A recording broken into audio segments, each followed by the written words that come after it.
శిలువ శక్తి అనేటువంటి అనుదిన వర్తమాన కార్యక్రమం చూస్తున్న మీ అందరికీ ప్రభువైన యేసుక్రీస్తు వారి శ్రేష్టమైన నామంలో వందనాలు శుభములు తెలియచేసుకుంటూ ఉన్నాను. ఈరోజు మన ధ్యాన అంశము లూకా సువార్త 23వ అధ్యాయము 23వ వచనం చదువుతున్నాను. అయితే వారు ఒకే పట్టుగా పెద్ద కేకలు వేసి వీనిని సిలువ వేయమని అడుగగా వారి కేకలే గెలిచెను. వారి కేకలే గెలిచాయి అనేటువంటి మాటని హీబ్రూలో రూవా అమాటాస్ అనేటువంటి మాట మాట్లాడుతుంటే హీబ్రూలో ఆ పదం అది రూవా అమాటాస్ అని. నోరున్న వారిదే రాజ్యం అంటారు కదా, అలా వాళ్ళు కేకలు వేసి అసలు ఏమీ ఆయన మీద నేరము లేకపోయినా, ఆయన తప్పు చేయకపోయినా, ఆయనలో ఏ విధమైనటువంటి దోషము లేకపోయినా ఆయన మీద నిందలు మోపి కేకలు వేసి ఆ కేకలే గెలిచాయి అనేటువంటి మాటని ఇక్కడ పరిశుద్ధాత్మదేవుడు రాయించారు. కేకలు గెలిచాయంట, వారి కేకలే గెలిచాయి అనేటువంటి మాట. మరి అనేక రకాలైనటువంటి కేకల్ని మనం చూస్తూ ఉంటాం. ఊరికనే అన్యాయంగా కేకలు వేసి అనేక సందర్భాలలో నోరు చేసుకొని లేని దాన్ని ఉన్నట్టుగా లేని సాక్ష్యాలు పుట్టించి ఆ మాటల ద్వారా రకరకాల అన్యాయపు తీర్పులు ఈరోజు కూడా జరుగుతూ ఉంటాయి. లేనివి సాక్ష్యాలను పుట్టించి అన్యాయంగా మాట్లాడించి ఎక్కువ శాతం మంది ఎవరైతే కేకలు వేసి ఇదే నిజం అని గట్టిగా పలుకుతారో వాళ్ళు ఆ రోజుకి నెగ్గినట్లుగా కనబడుతూ ఉంటుంది మనకి. అప్పుడు మనకు అనిపిస్తుంది నిజమే, మనకి నిజంగా నోరు లేదు, మన తరఫున మాట్లాడేవాళ్ళు ఎవరు లేరు కాబట్టి మనం ఇలా ఓడిపోయాము అనుకుంటూ ఉంటారు అనేక సందర్భాలలో. అయితే ఇక్కడ కూడా అలాగే కనిపిస్తుంది మనకి. అన్యాయపు తీర్పు ఆయన మీద మోపబడింది, అన్యాయంగా ఆయన మీద నిందలు వేయబడ్డాయి, అన్యాయంగా ఆయన శిలువ శిక్షను భరించారు. ఈ మాటలన్నీ కూడా ముందుగానే యెషయా భక్తుడు వ్రాయించేసి ఉంచాడు కాబట్టి ఇవన్నీ ప్రవచనాల నెరవేర్పు జరుగులాగున వాళ్ళు అక్కడ చేసినటువంటి అల్లరి, వాళ్ళు చేసినటువంటి కేకలు ఆ రోజు అక్కడ నెగ్గినట్లుగా కనబడుతూ ఉంది మనకు. అక్కడ నెగ్గినట్లుగా కనపడుతుంది. ఇక్కడ ఈ యొక్క లూకా రాసినటువంటి మాట చెప్పున వారి కేకలే గెలిచాయి అన్నట్లుగా అవే గెలిచినట్లుగా మనకు కనిపిస్తుంది. ఒకసారి యేసుక్రీస్తు ప్రభువారిని, అది మనం మట్టలాదివారి దినం అంటాం, ఆ రోజు ఆయనని హోసన్నా జయము అని కేకలు వేస్తూ ఆయనని తీసుకుని వెళుతూ ఉన్నప్పుడు చిన్నపిల్లలు కేకలు వేస్తున్నారు.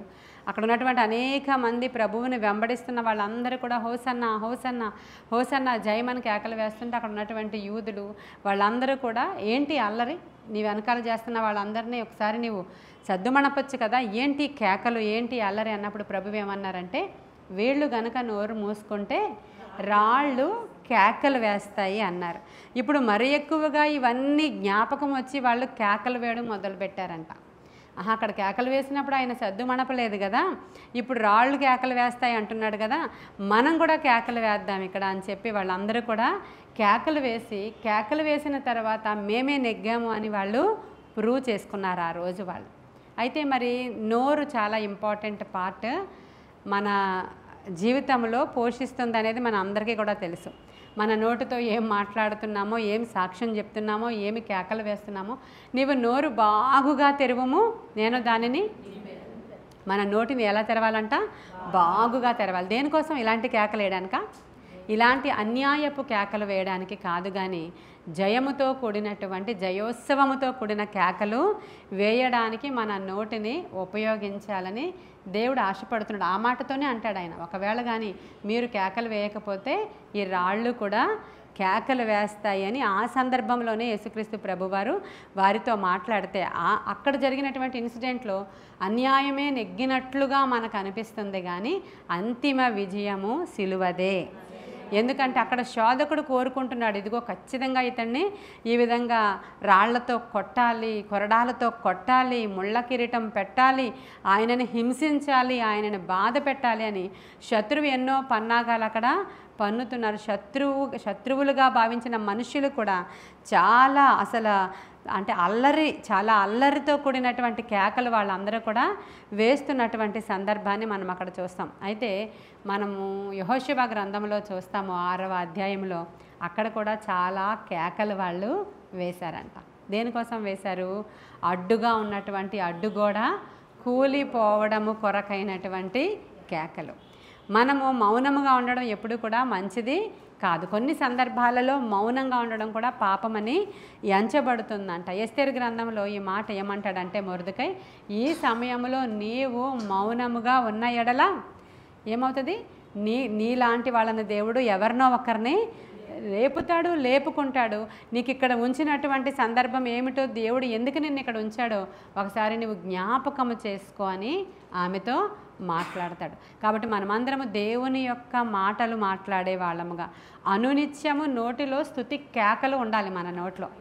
అక్కడ జయోత్సవముతో వాళ్ళు చేస్తున్నట్లు ఈ మాటలు చూడండి. కీర్తనల గ్రంథం 149వ కీర్తన 6వ వచనంలో మంచి మాట ఉంటుంది. వారి నోట దేవునికి చేయబడు ఉత్సాహ స్తోత్రములు ఉన్నవి. ఎంత బాగుందో చూసారా అది. వారి నోట దేవునికి చేయబడు ఉత్సాహ స్తోత్రములు ఉన్నవి అనేటువంటి మాట. వీళ్ళందరూ కూడా కేకలు వేస్తూ మాకు బరబ్బా కావాలి, మాకు బరబ్బా కావాలి, బరబ్బాను విడుదల చేయండి అనేటువంటి కేకలు అంట అవన్నీ కూడా. అయితే ఈ యొక్క బరబ్బాను విడుదల చేసిన తర్వాత పిలాతు ఎలాగో తప్పించుకున్నాడు.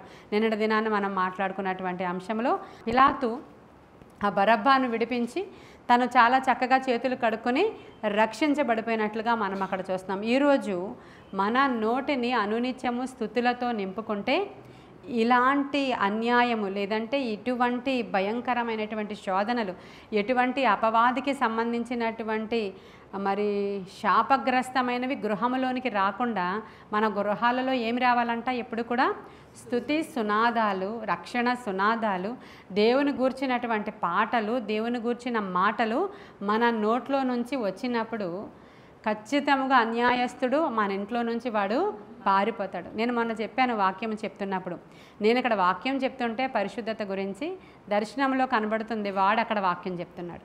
ఇక్కడ మనం గట్టిగా కేకలు వేసి ఆరాధన చేస్తూ ఉంటే వాడు కూడా చాలా ఏదో ఆరాధన చేసేలాగా బిల్డప్ ఇచ్చి కేకలు వేయడానికి, వాడి సైన్యాన్ని రప్పించడానికి వాడు ప్రయత్నం చేస్తూ ఉంటాడు. నేను రాజమండ్రి పరిచర్యకు ఒకసారి వెళ్ళినప్పుడు అక్కడ అదే ఇద్దరు అమ్మాయిలకి ఆ రోజు దయ్యం పట్టిందని చెప్పి వదిలించడానికి అక్కడ ప్రార్థనలు చేయడానికని అక్కడ వాళ్ళకి ప్రార్థన చేస్తూ ఉంటే, ఈ అమ్మాయిల్లో దయ్యాలు ఉన్నాయి, చాలామంది దయ్యాలు ఉండవు, మంత్రాలు ఉండవు, మంత్రగాళ్ళు ఉండవు అని చాలామంది సేవకులే మాట్లాడుతున్నారు. దయ్యాలు ఏమీ లేవు ఈ రోజుల్లో అని.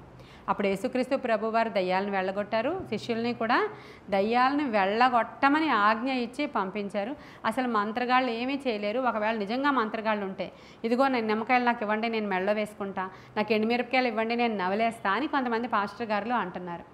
ఆఖరిలో మీరు ప్రకటన గ్రంథంలో చూస్తే మండుచున్న అగ్నిగుండములోనికి వెళ్ళే వాళ్ళ లిస్టులో మంత్రగాళ్ళు కూడా ఉన్నారు. మరి మంత్రగాళ్ళు అంటే ఎవరు మరి ఇప్పుడు చెప్పండి నాకు, ఉన్నారా లేదా? వెళ్ళే వాళ్ళ లిస్టులో మంత్రగాళ్ళు ఉన్నారు. మరి మంత్రగాళ్ళు లేరు, మంత్రాలు లేవు, అవి ఏమన్నా ఉంటే నా దగ్గరికి ఎండుమిరపకాయలు తీసుకురండి, ఆ యొక్క నిమ్మకాయలు తీసుకురండి అని కూడా చాలామంది సేవకులు అంటున్నారు. ఎప్పుడైతే దేవుడు ఉన్నాడో అప్పుడు ఖచ్చితంగా పక్కన దయ్యం ఉంటుంది, సాతాను ఉంటుంది, వాడి రాజ్యం ఉంటుంది, వాడి అనుచరులు ఉంటారు, వాడిని వర్షిప్ చేసే వాళ్ళు కూడా ఉంటారు. వాళ్ళు మాట్లాడుతూ ఉంటారు, వాళ్ళ నోటితో శాపవచనాలని వల్లిస్తూ ఉంటారు, వాళ్ళ నోటితో చెడ్డ మాటల్ని వాళ్ళు మాట్లాడుతూ ఉంటారు, మన మీద శాపవచనాలని వాళ్ళు రిలీజ్ చేస్తూ ఉంటారు. వాటిని మనము దేవుని స్తుతులతోనే బ్రేక్ చేస్తూ ఉండాలి. ఈ విషయం కూడా మీకు చాలాసార్లు చెప్పాను నేను. అమెరికాలో ఒక మంత్రగత్తె అయినటువంటి స్త్రీ ఆ సంవత్సరంలో ఇంకా 31st నైట్ రాత్రి ప్రవచిస్తూ ఉందంట. రోడ్డు మధ్యలో 4 రోడ్ల కూడలిలో నిలవబడి అది ప్రవచిస్తుందంట. ఈ సంవత్సరంలో ఇన్ని వేల యాక్సిడెంట్లు అవ్వాలి, ఈ యొక్క కమింగ్ ఇయర్లో ఇన్ని అబార్షన్స్ అవ్వాలి, ఈ కమింగ్ ఇయర్లో ఇన్ని నరహత్యలు జరగాలని చెప్పి అది మంత్రించినటువంటి నోటితో అక్కడికి వచ్చి అది ప్రవచించినప్పుడు ఆ ఇయర్లో అది ఎన్నిసార్లు చెప్పిందో అన్ని రోడ్ యాక్సిడెంట్లు, అన్నీ ఏమంటారు రేపులు జరిగినాయి అంట, అన్నీ అక్కడ ఏమంటారు హత్యలు జరిగినాయి అంట. ఇవన్నీ కూడా దాన్ని నోటితో కేకలు వేసి అది మంత్రించి మంత్రోచ్చరణ చేయడం ద్వారా అక్కడ అవన్నీ కూడా జరిగాయంట. అలా 2 years చూసిన తర్వాత ఆ మంత్రగతిని అరెస్ట్ చేశారు. కానీ ఆ 2nd yearలో ఏమైందంటే ఇలా మంత్రించి భయంకరమైన శాపవచనాలు ఆమె చెప్తుందని తెలిసిన ఒక గుంపు క్రైస్తవులు ఒక మూలను చేరి 20 దినాలు ఉపవాసం ఉండి వాళ్ళ నోటితో ప్రతి శాపాన్ని మేము బ్రేక్ చేస్తున్నాం, ప్రతి పాపాన్ని మేము బ్రేక్ చేస్తున్నాం. ఆమె నోట్లో నుంచి వచ్చినటువంటి ఆ చెడ్డ ప్రవచనాలు యేసయ్య రక్తములో మేము అవన్నీ కడిగి వేస్తున్నామని 20 రోజులు ఉపవాసం ఉండి ప్రార్థించినప్పుడు ఆమె మీదకే తిరిగి ఆ దురాత్మలన్నీ వెళ్ళిపోవడం, ఆమె వీళ్ళ దగ్గరికి వచ్చి క్షమించమని అడిగి రక్షణ పొందుకున్న సాక్ష్యాన్ని కూడా ఒక పుస్తకంలో చదివి నేను మీకు చెప్పడం జరిగింది. కాబట్టి ఈరోజు మన నోట్లో ఏముండాలంట, దేవునికి చేయబడేటువంటి ఉత్సాహ స్తోత్రములు ఉన్నాయి అనేటువంటి మాటను బట్టి అనునిత్యము కూడా మనం ఏం చేయాలా, ఉదయాన్నే లేచి మన నోటితో స్తోత్రాలు గట్టిగా మనము దేవునికి స్తుతులు స్తోత్రాలు చెప్పాలి. మన గృహంలో నుంచి ఆ స్తుతులు బయటికి రావాలి. ఇక్కడ మనం అందరం ఆరాధన చేస్తూ ఉన్నప్పుడు నేను చెప్తాను, మీరు నోరు బాగుగా తెరిచి ఆరాధన చేయండి. ఫ్రంట్ లైన్లో పాటలు పాడుతున్న వాళ్ళు తప్ప మిగతా వాళ్ళు చాలామంది అలా మౌనంగా నిలవబడి ఉంటారు ఆరాధనలో. ఇక్కడ మనం ఏం చేస్తున్నాం, దేవునికి ఆరాధన చేయడానికి వచ్చాం. నీ నోరు తెరిచి నీవు స్తుతిస్తే అక్కడ ఉన్నటువంటివన్నీ బ్రేక్ అవుతూ ఉంటాయి. నీ నోటిలో నుంచే ప్రభువుని స్తుతించటం ద్వారా గొప్ప విజయము నీ గృహంలోనికి వెళుతుంది. మనకి ఇంక ఎరుకో గోడలే చాలా పెద్ద ఎగ్జాంపుల్. అక్కడ వారు ఏం చేశారంట, గట్టిగా కేకలు వేయడము స్టార్ట్ చేసినప్పుడు, యాజకులు బోరలు ఊదినప్పుడు అక్కడ స్తుతి ధ్వనులు కేకలే వేశారు. వాళ్ళు గట్టిగా కేకలు వేయగా ఎరికో గోడ అక్కడ కూలిపోయింది. మరి ప్రతిసారి ఇక్కడ ఆరాధనలో నేను చాలామందిని చూస్తుంటాను. ఆరాధనలో నేను పాడుతూ ఉంటాను, నేను మనుషులను చూస్తూ ఉంటాను. చాలామంది నిద్రావస్థలో ఉన్నట్లుగా వాళ్ళు లేచి నిలబడతారు. కొంతమంది మూతి అసలు ఓపెన్ చేయరు, నోరు విప్పరు. వాళ్ళు దేవుని స్తుతించడానికి పాటలు పాడాలి కదా.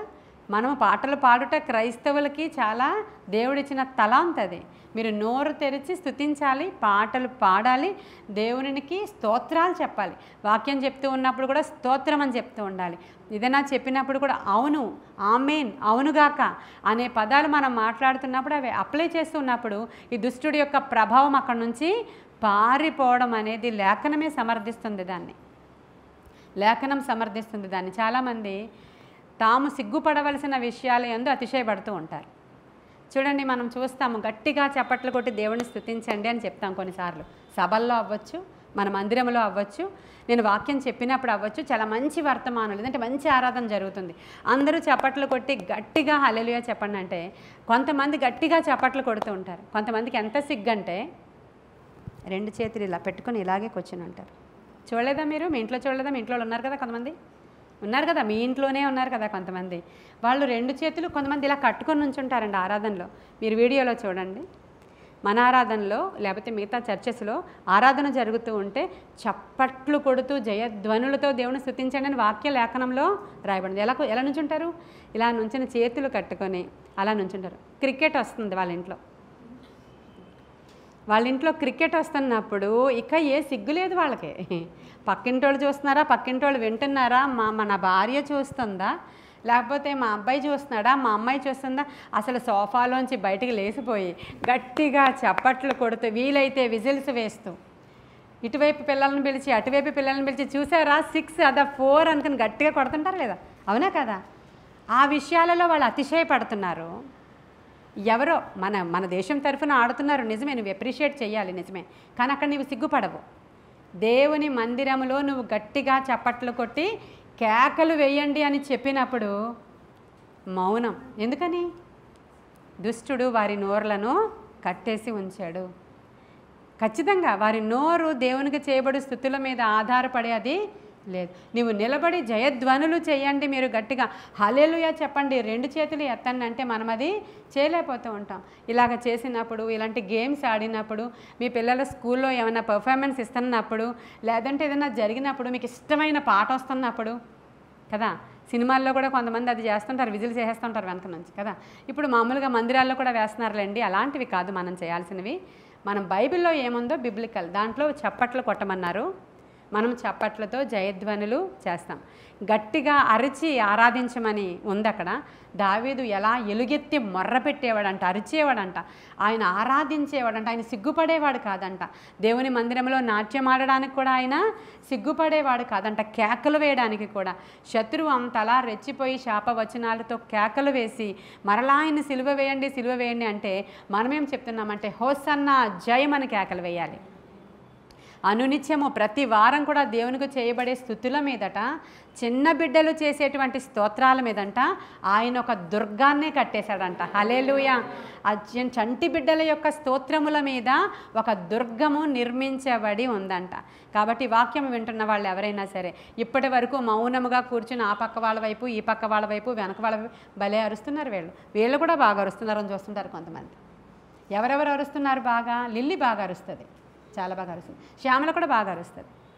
ఇక్కడ హవిల ఇంకా అరిసేస్తుంటుంది. చిన్నపిల్లలు కూడా చెప్తున్నారు హవిలకి ఎలా అరుస్తుంది అంటే.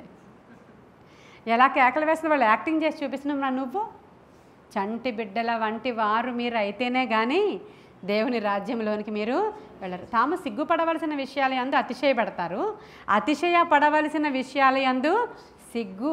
గట్టిగా ఆరాధించాలన్నా, గట్టిగా అరవాలన్నా, చప్పట్లు కొట్టి దేవుణ్ణి స్తుతించాలన్నా, నీవు లేచి నిలవబడి అసలు నువ్వు పరలోక దర్శనాలను చూస్తూ ఆహా ఏమి ఆర్భాటం, అబ్బా సన్నిధిలో అనే పాటలు పాడుతూ ఉంటే అసలు ఎవ్వరం కూడా మామూలుగా ఉండవలసిన వారము కానే కాదు. కాబట్టి మన కేకలు గెలవాలి, మన యొక్క స్తుతులు గెలవాలి, మనము చేసేటువంటి స్తోత్రాలు గెలవాలి. కాబట్టి ఈ రోజు నుంచి అందరూ కూడా మీరు ప్రార్థించేటప్పుడు, స్తుతించేటప్పుడు, ఆరాధించేటప్పుడు మౌనముగా ఉండకూడదు.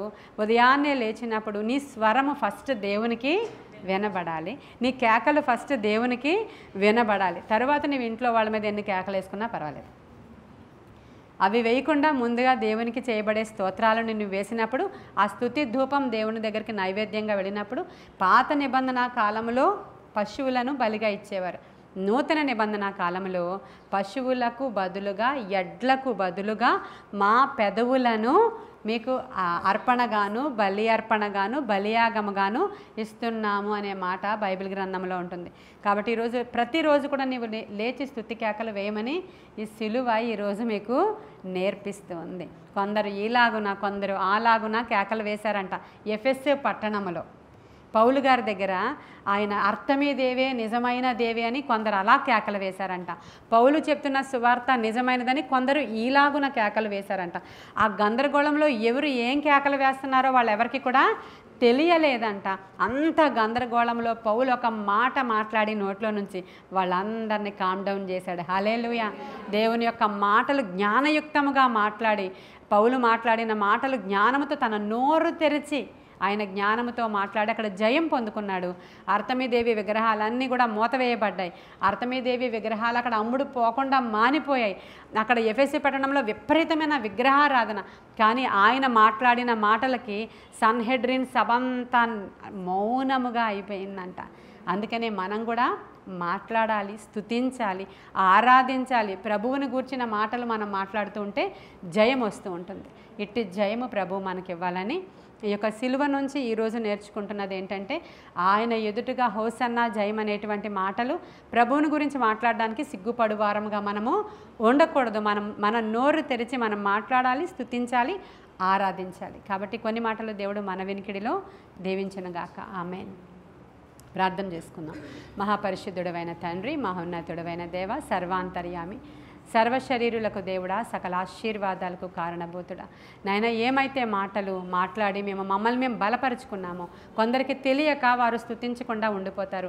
కొందరు వారు ఎరుగక కేవలము గొడవలు పెట్టుకోవడానికి, కేకలు వేయడానికి, భార్యాభర్తలు తిట్టుకోవడానికి, బిడ్డలను తిట్టడానికి నోరులు అరుస్తారు. కానీ నిన్ను స్తుతించడానికి వారి నోరులు తెరవలేనటువంటి అనేకమైన నోరులు ఉన్నాయి ప్రభా. అలాంటి బంధకాలలో ఉన్న ప్రతి నోరు ఈరోజు తెరవబడను గాక.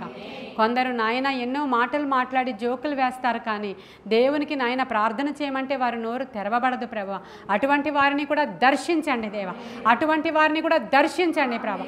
ఈ నోరులు బాగుగా తెలిసి నిన్ను స్తుతించే భాగ్యము ప్రతి క్రైస్తవునికి దయచేయమని, ప్రార్థించేవారుగా క్రైస్తవులను తయారు చేయమని, నిన్ను స్తుతించి స్తుతి ధూపము మా దేశంలో నుంచి నాయన పైకి వచ్చినప్పుడు అయా మరి దక్షిణ కొరియాలో మధ్యాకాశంలో అయా దురాత్మలు లేవని వాళ్ళ పుస్తకాల్లో రాశారయ్యా. అలాగే మా భారతదేశంలో నుంచి స్తుతి ధూపము నీకు వచ్చినప్పుడు మా మధ్యాకాశంలో కూడా దురాత్మలు లేకుండా ఉండునుగాక నా తండ్రి, అవి పారిపోవునుగాక. అట్టి ధూపము మా దేశంలో నుంచి, నా మహారాష్ట్రంలో నుంచి, నాయన మా సంఘాలలో నుంచి నీకు రావడానికి అవసరమైన కృప దయచేయమని యేసయ్య శ్రేష్ఠ నామంలో మరొకసారి మేము వేసిన ప్రతి స్తుతి కూడా నీ సన్నిధికి చేరిందని నమ్మి విశ్వసిస్తూ నజరుడైన యేసయ్య శ్రేష్ఠ నామంలో అడిగి వేడుకొనుచున్నాము తండ్రి. God bless.